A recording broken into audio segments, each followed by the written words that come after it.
ಮಳೆ ಕೊರತೆ ಕರಾವಳಿ ಭಾಗದಲ್ಲಿ ಮೀನುಗಾರಿಕೆಗೂ ಸಂಕಷ್ಟ ಎದುರಾಗಿದೆ. ನದಿ ನೀರು ಕಡಲ ಸೇರಿದ್ದಕ್ಕೆ ತೀರ ಪ್ರದೇಶದಲ್ಲಿ ಮೀನುಗಳು ಬರ್ತಾ ಇಲ್ಲ. ಮಳೆಗಾಲದಲ್ಲಿ ಸಾಂಪ್ರದಾಯಿಕ ಮೀನುಗಾರಿಕೆಗೆ ಮಾತ್ರ ಅವಕಾಶ ಇತ್ತು. ಉತ್ತಮ ಮಳೆಯಾದ್ರೆ ಮಾತ್ರ ತುಂಬಿ ಹರಿಯುವ ನದಿ ನೀರು ಸಮುದ್ರ ಸೇರಿದ್ರೆ ಮಾತ್ರ ಈ ಸಾಂಪ್ರದಾಯಿಕ ಮೀನುಗಾರಿಕೆ ಆಗತ್ತೆ. ಆದರೆ ಮಳೆ ಇಲ್ಲದ ಕಾರಣ ಮೀನುಗಾರಿಕೆಗೂ ಕೂಡ ಈಗ ಸಮಸ್ಯೆ ಎದುರಾಗಿದೆ. ಮೀನುಗಾರಿಕೆ ಅನ್ನುವಂಥದ್ದು ಕರಾವಳಿಯ ಆರ್ಥಿಕತೆಗೆ ಅತಿ ಹೆಚ್ಚು ಬಲ ಕೊಡುವಂಥ ಒಂದು ಕ್ಷೇತ್ರ. ಆದರೆ ವಿಪರೀತವಾದ ಮಳೆಯ ಕೊರತೆಯನ್ನು ನಾವು ನೋಡ್ತಾ ಇದ್ದೇವೆ. ಇದರ ಪರೋಕ್ಷ ಅಲ್ಲ ನೇರ ಪರಿಣಾಮ ಮೀನುಗಾರಿಕೆಯ ಮೇಲೆ ಆಗಿದೆ. ಪರೋಕ್ಷ ಪರಿಣಾಮಗಳು ಯಾವತ್ತೂ ಇದ್ದೇ ಇರುತ್ತೆ. ಈ ಬಾರಿ ನೇರ ಪರಿಣಾಮ ಈ ಪ್ರಾಕೃತಿಕ ಒಂದು ವಿಕೋಪ ಅಂತಲೇ ಹೇಳ್ಬೋದು. ಮಳೆ ಬರದೇ ಇರುವಂಥದ್ದು ಅದರ ನೇರ ಪರಿಣಾಮ ಸುಮಾರು 6,000 ಕೋಟಿ ವಹಿವಾಟು ನಡೆಸುವಂತಹ ಮೀನುಗಾರಿಕೆ ಮೇಲೆ ಆಗಿದೆ.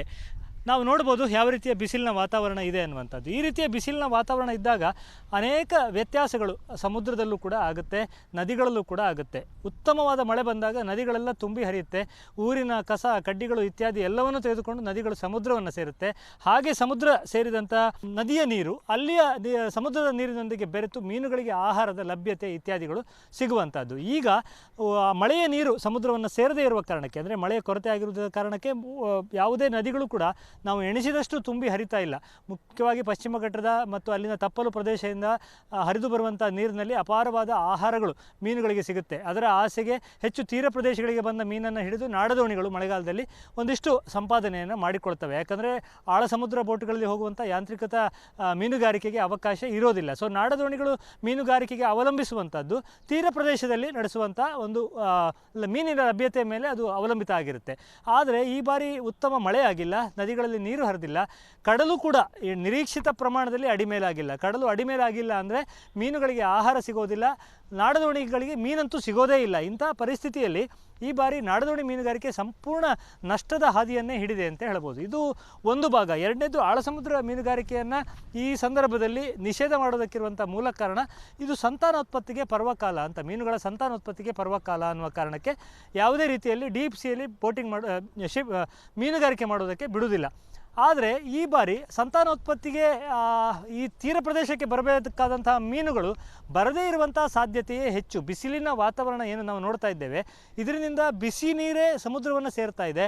ಬಿಸಿ ನೀರು ಯಾವತ್ತೂ ಕೂಡ ಮೀನುಗಳು ಅಷ್ಟಾಗಿ ಆಕರ್ಷಿತ ಆಗೋದಿಲ್ಲ ಅದರ ಕಡೆಗೆ. ಅವುಗಳಿಗೆ ತಂಪು ನೀರು ಬೇಕು. ಸೊ ಮಳೆಗಾಲದಲ್ಲಿ ತುಂಬ ತಂಪು ನೀರು ಸಮುದ್ರವನ್ನು ಸೇರೋದ್ರಿಂದ ಸಂತಾನೋತ್ಪತ್ತಿಗೆ ಮೀನುಗಳು ಬರುತ್ತೆ ಅನ್ನುವಂಥದ್ದು ಒಂದು ವೈಜ್ಞಾನಿಕವಾಗಿ ಕಂಡುಕೊಂಡಂಥ ಸತ್ಯ.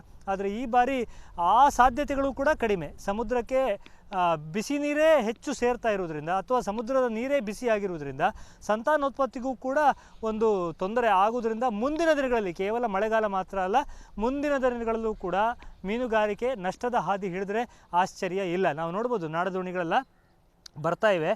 ಇವೆಲ್ಲ ಏನು ದೊಡ್ಡ ಪ್ರಮಾಣದ ಮೀನಿನ ನಿರೀಕ್ಷೆಯೊಂದಿಗೆ ಕಡಲಿಗೆ ಇಳಿಯುವಂಥದ್ದು. ಆದರೆ ಯಾವುದೇ ಮೀನಿಲ್ಲದೆ ಅರ್ಧಕ್ಕೆ ಮೊಟಕುಗೊಳಿಸಿ ಬರುವಂಥ ನಾಡದೋಣಿಗಳನ್ನು ಕೂಡ ನಾವು ಗಮನಿಸಬಹುದಾಗಿದೆ. ಸೊ ಒಟ್ಟಾರೆಯಾಗಿ ಒಂದು ಈಗ ಸಾಂಪ್ರದಾಯಿಕ ಮೀನುಗಾರಿಕೆಗೆ ಮೀನಿನ ಲಭ್ಯತೆ ಇಲ್ಲ ಅನ್ನುವಂಥದ್ದು ಒಂದು ಭಾಗ.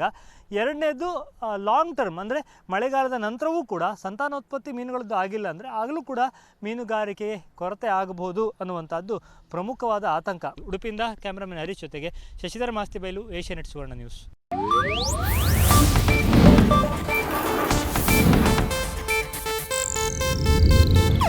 ಇದು ಏಷ್ಯಾನೆಟ್ ನ್ಯೂಸ್ ನೆಟ್ವರ್ಕ್ ಪ್ರಸ್ತುತಿ.